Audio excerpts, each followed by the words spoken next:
Hey everyone, my name is Elo Bandit, and today I'm going to talk about every fear strategy in the game.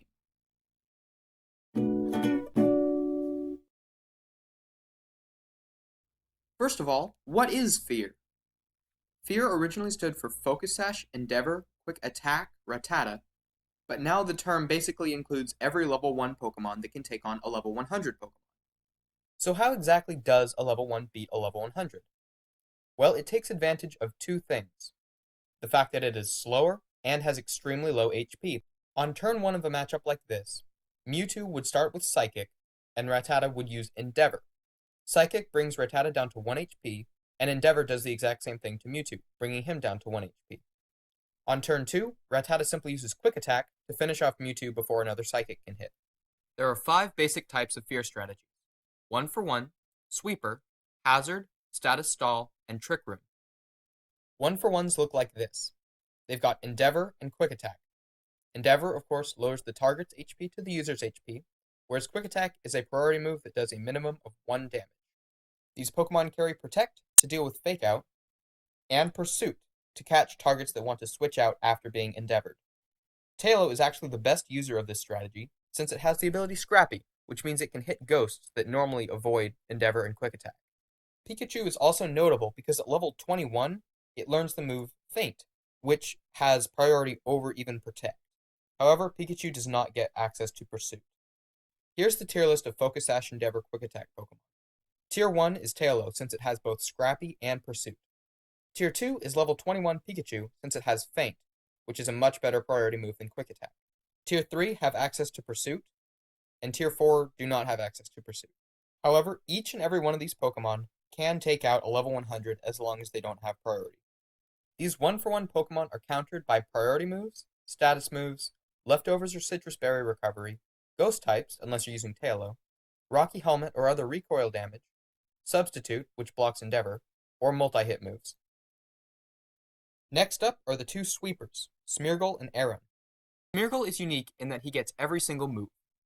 This particular Smeargle at level 1 can use Spore on turn 1 after getting knocked to 1 HP, then Trick Room turn 2 while the opponent is asleep. Being in a Trick Room ensures that Smeargle will always move first due to its incredibly low speed, and it can use Endeavor on turn 3. Turn 4, Dragon Rage will kill an opponent even if they had leftovers. Smeargle is considered a sweeper instead of a 1-for-1 due to the fact that he has Spore in a Trick Room. This means if he gets lucky with Sleep, he can actually take out an entire team of enemy Pokemon. Of course, most of the time, opponents will wake up at some point and take him out. This Smeargle can generally take out 1, 2, or 3 enemy Pokemon before it goes down. The other, more reliable level 1 sweeper is Aron.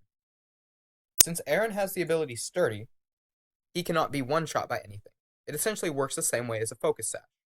If Aron is holding a Shell Bell, hitting an opponent with Endeavor and bringing them down to 1 HP will heal him back to full health. This means if you have Sandstorm up or Toxic Spikes up, every enemy can be dealt with by using Endeavor one time after being hit. Your opponent will be left with 1 HP, you'll go back to full HP due to Shell Bell, and your opponent will go down to either Sandstorm damage or Toxic damage. This Aron should be used with a Sandstorm Inducer, a Toxic Spike Setter, or both. This strategy is countered by status moves, multi-hit moves, substitute, ghost types, steel types, poison types, levitators, and flying types if not using Sandstorm, rock and ground types if not using Toxic Spikes, Rocky Helmet or other recoil damage, Mold Breaker, and Magic Guard. Okay, that's enough Endeavor for now, let's move on. It's time to talk about Hazard Setup and Pain Split. Nosepass is an awesome example of this. He's got the ability Sturdy, which means that he will survive 1 hit, and he also carries Berry Juice, which restores him back to full health once he gets knocked down to Sturdy. This essentially gives him a free turn where he can do whatever he wants. That's why he carries Stealth Rock. He can get it set up turn 1 and still have full health on turn 2. From there, he can spam Pain Split. Pain Split shares the HP of the user and the target equally. Now, if Nosepass is knocked down to 1 HP every turn, Pain Split will bring him back to full health, in exchange for about halving the opponent's health. Once your opponent is about 7% health, 1 Toxic will finish them off. This, of course, will leave you at 1 HP, and you'll be taken out next turn, but you've also taken them out and gotten your Stealth Rocks up. Magic Coat blocks status moves and taunts, which can be very annoying otherwise. It also blocks enemy stealth rocks and spikes. Level 2 Probopass works almost the same as level 1 Nosepass. The only difference is Probopass is part steel type, meaning he's immune to toxic. This technically makes him more reliable, though since he has to be level 2, it takes away a little bit from the novelty of running a level 1 Pokemon. Pineco can work almost the same way, except instead of Stealth Rocks turn 1, he can set up Toxic Spikes. He can then Pain Split until his opponent is low enough to finish off with Toxic, or he can choose to set up another round of Toxic Spikes before going down. While Pineco does not have access to Magic Coat, he does have access to Rapid Spin, which can take out an opponent's Stealth Rocks. This can be handy versus a lot of leads. These pain-splitting hazard setups can be countered with status moves or taunt when not blocked with Magic Coat, multi-hit moves, steel and poison types, substitute, magic guard or magic bounce, and mold breaker. I'd also like to talk about Sock. Sock is cool because he can actually sweep a whole team as long as they don't have any levitators left and he has a layer or two of toxic spikes up.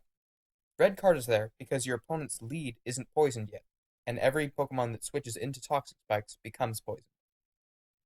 Essentially, Sock just spams Pain Split and Protect to stall through every single opponent. Sock is countered by status moves, poison and steel types, flying types and levitators without gravity support, ghost types, substitute, and multi-hit moves. Magnemite has two different sets that work. The first one is the Toxic Stall set. Since Magnemite has 30, he can't be one-shot by anything. Berry Juice brings him back to full HP after being hit, and Recycle restores the item that he used last. Essentially, you can use Toxic on turn 1, get knocked down to 1 HP, and then go back up to full with Berry Juice. Then you can alternate between Protect and Recycle to constantly get all of your health back. Magic Coat can block any status, and you can slowly wear your opponent down. The alternate Magnemite set utilizes Thunder Wave and Swagger. Turn 1, Magnemite uses Thunder Wave and gets knocked down to Sturdy, gets Berry Juice procced, and back to full health. Then, Magnemite spams Recycle until the opponent is fully paralyzed and essentially loses a turn. Once this happens and Magnemite is full HP with a Berry Juice, Magnemite can use Swagger. Swagger, of course, raises the target's attack by 2 and confuses it, meaning that your opponent will slowly hit themselves to death and occasionally be paralyzed. Magnemite simply spams Recycle to get the Berry Juice and never die, or Magic Coat if there is a taunt or status incoming. The other status stall Pokemon is Cottonee. With a Focus Sash, Cottonee can survive one hit and throw out a Leech Seed. Cottonee can then spam Substitute to constantly go behind a sub, get all the health back, and do a little bit of damage. If the opponent switches out, you get a free Substitute, meaning you can get another free Leech Seed. Encore is there for things like Fake Out or stat boosts. Endeavor is there if you get a free turn. You can use that and drop your opponent's HP to just about 0, and then finish them off at the end of the turn with Leech Seed damage. I highly recommend this Cottonee as it's probably one of the best subseeders in the game, and the only real downside is that Leech Seed only has a 90% accuracy and doesn't affect grass types. If you're confused, here's a video showing off Cottonee.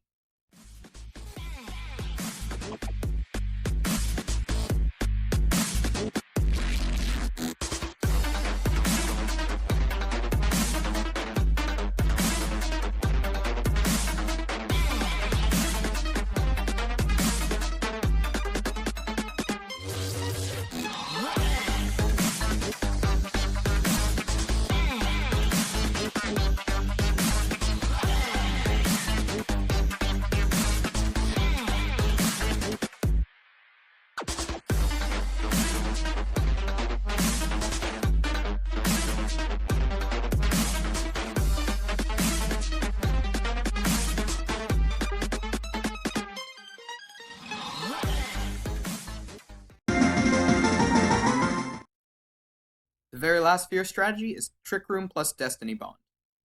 This is a very easy to use Trick Room setup. Essentially, on turn 1, you use Trick Room, get knocked down to Focus Sash, and then turn 2, you use Destiny Bond. Since your speed is so low, you go first, and you take your opponent down with you. The advantage of using this to take down someone as opposed to someone like Rattata is the fact that you get a Trick Room up. If you're using a very slow team, this can be super helpful.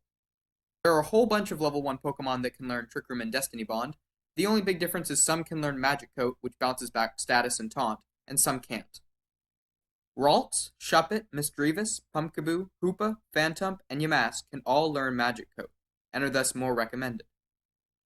Ghastly, Shuppet, and Inkay can't learn Magic Coat, but they can perform almost the exact same role in a team. Of course, these guys won't be able to trade kill and get a Trick Room up if your opponent has priority, and you have to predict a taunt correctly in order to Magic Coat it. Alright, that pretty much wraps up all of the different types of fear.